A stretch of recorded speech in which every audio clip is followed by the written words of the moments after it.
Well, good evening and welcome to the program. This is the Limelight, and my name is Prince Apollo.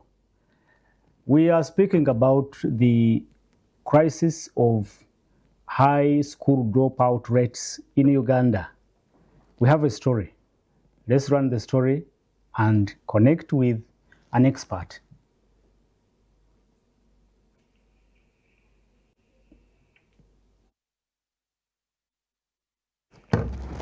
Okay, we now directly connect with Dr. GORETTI Nakabugo. And Dr. GORETTI Nakabugo is the executive director for UWEZO Uganda. And UWEZO Uganda is a non-profit organization that focuses on access to quality education and lifelong learning opportunities for all. She holds the PhD in education from the University of Cape Town, South Africa. Her research interests include assessment for learning, education and international development, teacher education and curriculum development. We have for some time struggled with the issue of school dropout rates, which are actually high in this country. Let me hear from you, Dr. GORETTI Nakabugo, and from your experience and your research, I would want to know if the challenge or the factors behind this crisis are known to us, and do we really need to scratch our heads to find out what these challenges are? Well, thank you very much, Apollo, and thank you very much for inviting me to this program. Good evening, viewers.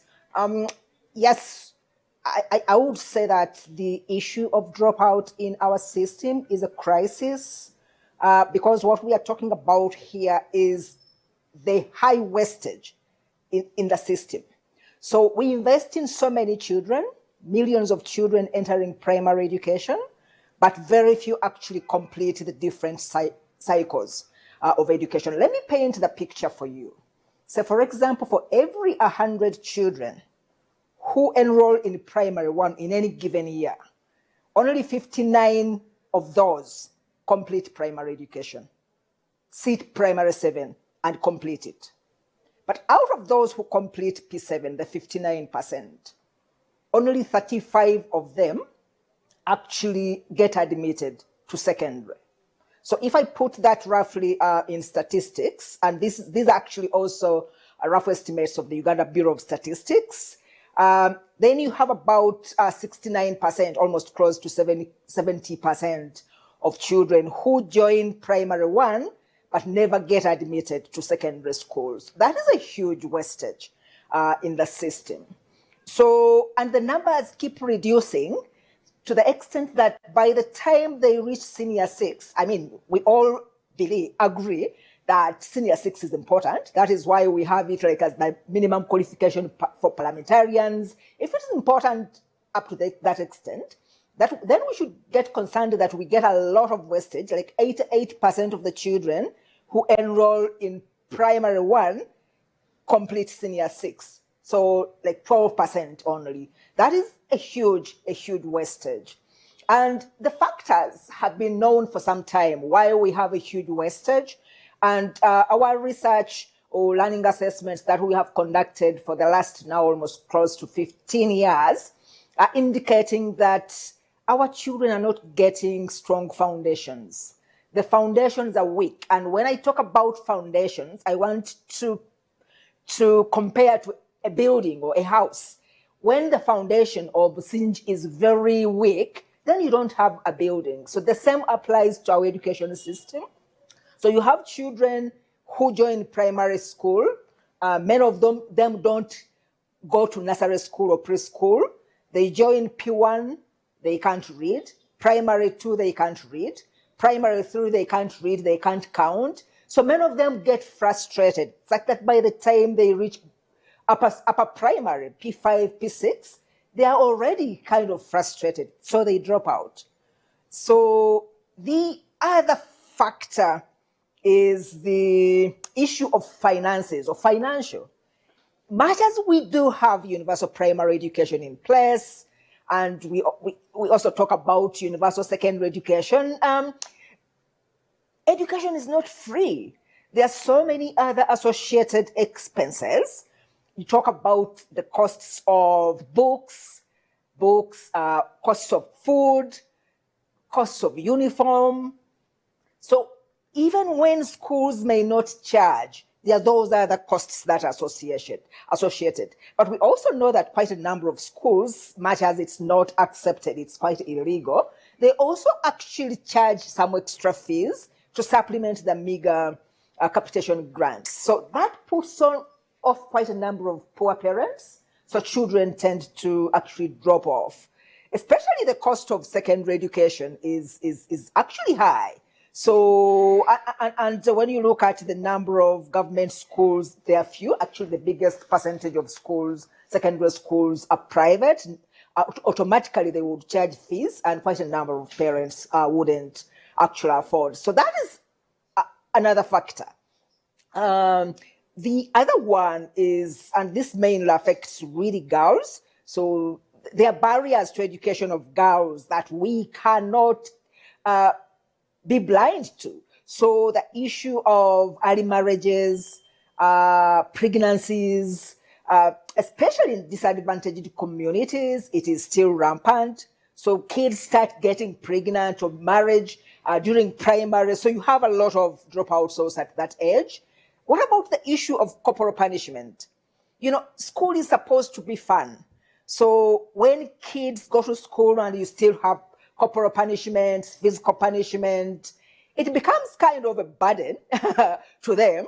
So many of them still get frustrated, and they said, okay, instead of coming to a place where it is not fun, they drop out and go do other things. I think the fifth one that I want to highlight is the commercial.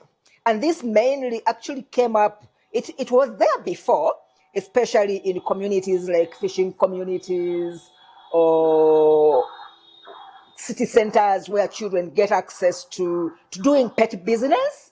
Once they test the sweetness of money, many of them actually drop out. And this became very rampant during COVID-19, where we had almost a 2-year closure. It affected quite a number of boys and also girls. So children started working, and quite a number of them never returned to school. So these are some of the few factors that I can highlight, and we need to tackle them systemically to ensure that every child goes to school and they complete the various education cycles. You assert that indeed these factors fueling this crisis are not unknown to us. We know them, but do you see the authorities working to address these challenges or not? Yes, Apollo, you're very right. These factors that I've highlighted are not new to us, and quite a number of people experience them in their communities. And the problem is pretty historical. So when universal primary education was introduced in Uganda in 1997, for so many years, the focus was on ensuring that children went to school. Rightly so, because we had quite a number of children who were not going to school. And when schools opened their doors, the rush was to ensure that children went to school. And what the system or different stakeholders, including us, what we didn't emphasize at that time was that going to school does not equal learning. So we put a lot of focus on getting them to school, build more classrooms, ensure that there are teachers there. But unless those things translate into learning, then we are not having the impact that we intended. So we needed right from the beginning to combine what we call in education access with quality, that children are not only in school, but that they are learning.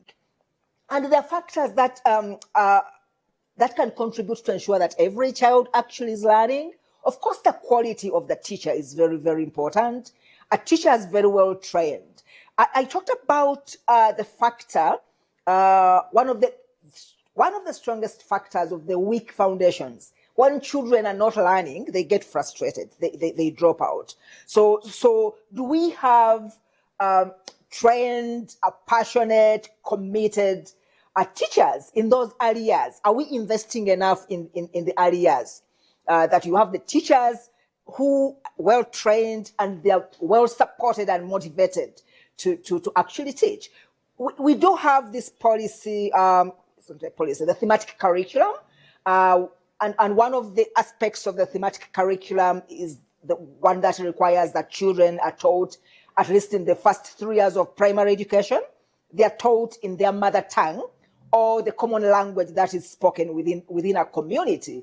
But then how many teachers have been trained in teaching in local languages? So even up to the extent that even where you have mother tongue, children are not necessarily learning to read or count. So we have had this challenge, and I think we have paid lip service to it as a system, that we have not invested sufficient resources in building strong foundations to ensure that children acquire these skills that then enable them to transition through easily in other phases of education. When it comes to the issue of the cost of education, where you have universal primary education, for example, is it actually true? Is it completely free? Or you are actually in the process excluding some children who cannot afford? So we must ensure that the policies that we put in place are actually implemented also in action. When you say you are providing capitation grants, for example, is it sufficient? Right now we are talking about, I think about 14,000 shillings paid per child for a whole year. Is that the cost of education? So that is pushing quite a number of schools to charge extra fees, because, I mean, the unit cost of educating a single child is pretty higher than what government is able to provide. So can we provide quite sufficient resources, or open it up to ensure that parents actually know that they should be able? The National Planning Authority, when they evaluated the policy of universal primary education, they estimated at least a minimum of 60,000 shillings per child to be able to offer quality education to the children. What about the issue of violence against children in schools? I talked about corporal punishment. It's true that actually some children drop out of school because the environment or the condition is not conducive. So what have we done as a system? I know that there are quite a number of campaigns that are going on across the nation to kind of either eradicate or reduce the extent of violence against children. But we also have things that have almost become cultural. They say, is it spare the rod and spoil the what?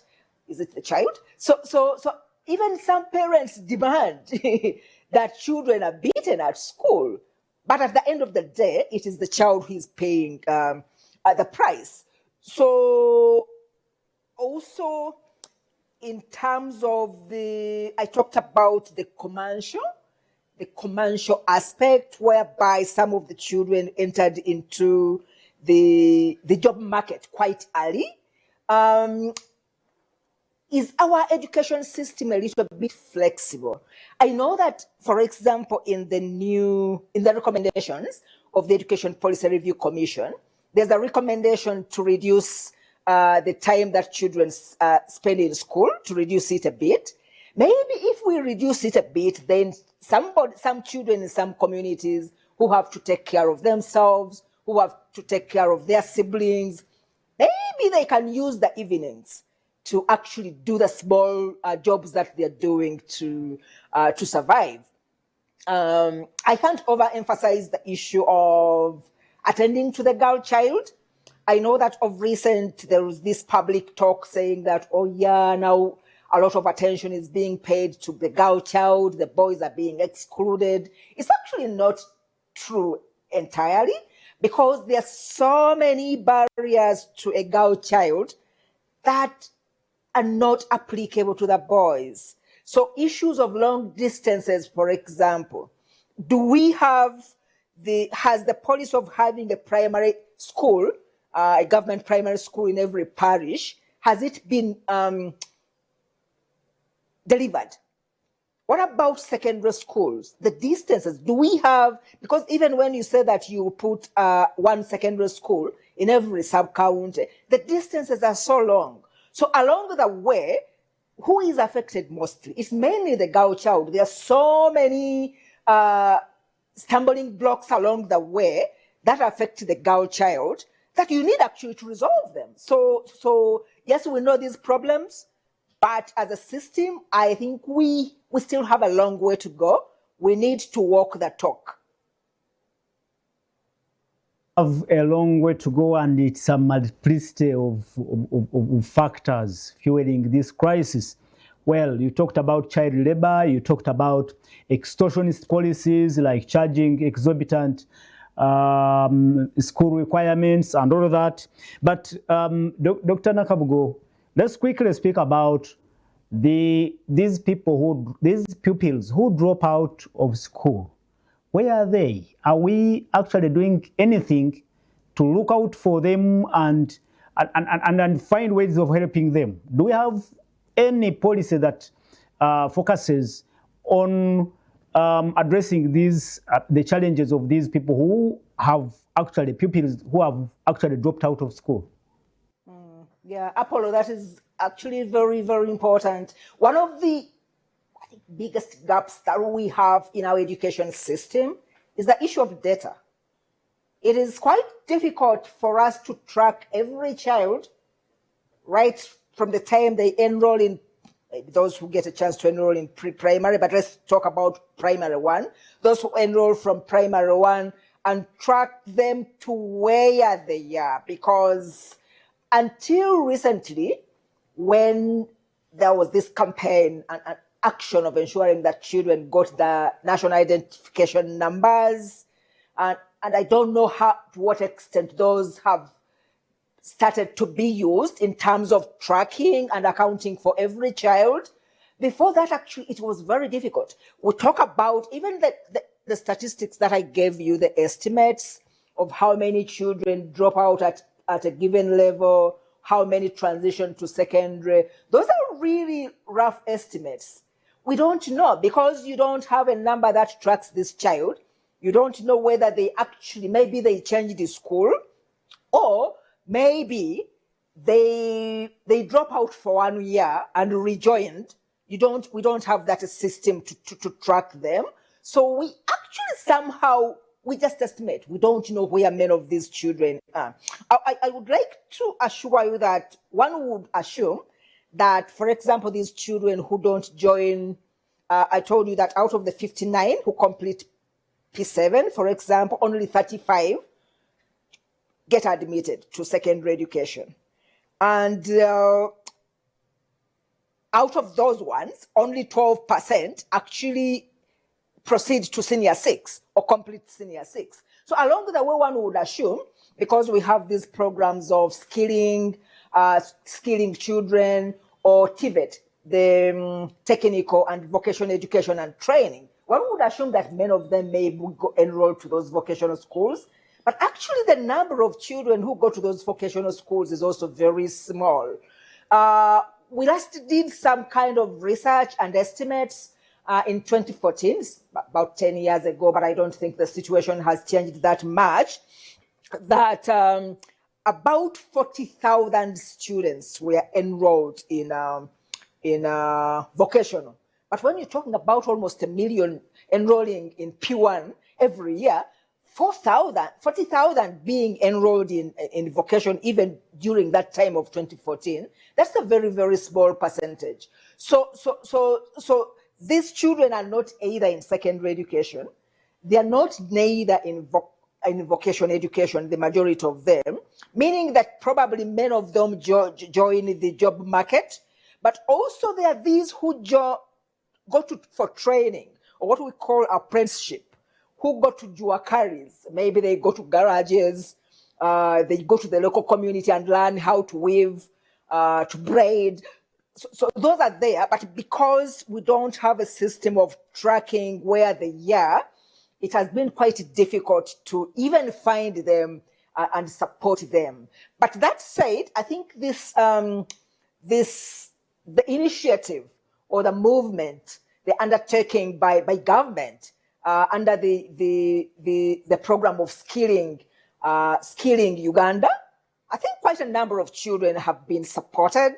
But again, systematic and structured research needs to be done on who actually is supported there, where do they come from, what is their sex, what is their economic status. You might find that even with those interventions, we are only reaching only a few children, and probably the most vulnerable and disadvantaged, we are not reaching them.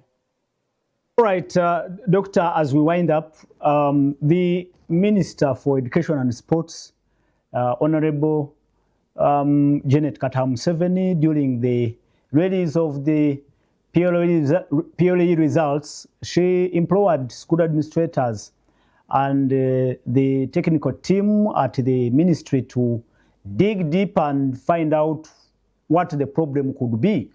But let me ask you to provide some recommendations in the short term. What can be done to address this problem in the short and long term? Yeah, so actually, when the minister was speaking at the release of PLE, she was mainly referring, you have, I think there were about 10,000 students who in fact registered for PLE, but they didn't appear for the exam. So they registered. It's not that they didn't have the funds to register. They registered, but they didn't appear for the exam. So we need to ensure that the schools, or the school administrators and the teachers, that they are able to account for every child that comes into the system. So in other words, if research was undertaken, for example, to find out what happened to those children, and we went to the schools, can the schools authoritatively talk about where each of those children is? Or they only get to know about them when they come to school? So we need to have a system whereby teaching and the relationship between the teachers and the schools, the teachers and the children, does not only end at school, that it actually also goes into beyond the school to the communities to find out what factors are affecting these children to complete primary education. It's also likely that probably some of these, because as I said, with education, it is not just the capitation grants or the fees, but there are also other associated costs. Could it be that other costs overpowered them and they didn't finish? What about when it comes to the girl child? Is it possible that some of them actually fell off along the way because of pregnancy or early marriages? So me, I think actually instead of speculating, probably the Ministry of Education or us who are in research agencies, undertaking, even if it's a small case study, to try and find out what could be the reasons why these children, they register, but actually they are not completing. But the bigger problem is these ones. Actually, we're talking about at secondary school level, the almost 70% who are not completing, who are not transitioning to secondary school, but also the 88% who are actually not reaching A level. We should be concerned because that is a lot of wastage. Where you have meager resources as a country, you must ensure that there is a return on investment and that there is value for money. So we must account for every child, not only in terms of them enrolling in school, but ensuring that they complete and that actually, even after school, they're applying that knowledge in the world of work. Thank you so much for your time. I now concede that the factors behind this crisis are both structural and policy related, and others even cut into our social and cultural setting and they must be addressed in a holistic manner. I don't know when we can get away with this crisis, but I am hopeful something will be done in the near future. Thank you so much for your time, Doctor, and we can only hope for the best. That's it from Dr. Goretti Nakabugo, the Executive Director for UWEZO Uganda, and she is well grounded in research. We really thank you so much for your time and that insightful discussion we've had. My name is Prince Apollo. From here, we'll be going into Emisingi with Pastor Roses Vijingo, and then later we'll be connecting with Canaan Land, where there is a power pact overnight. You don't need to miss this. Be part of all that is happening here. Let's catch up again next Friday in another edition of the Limelight. And God bless you, and God bless Uganda. Download the Salt Media app from the Google Play Store and the Apple App Store.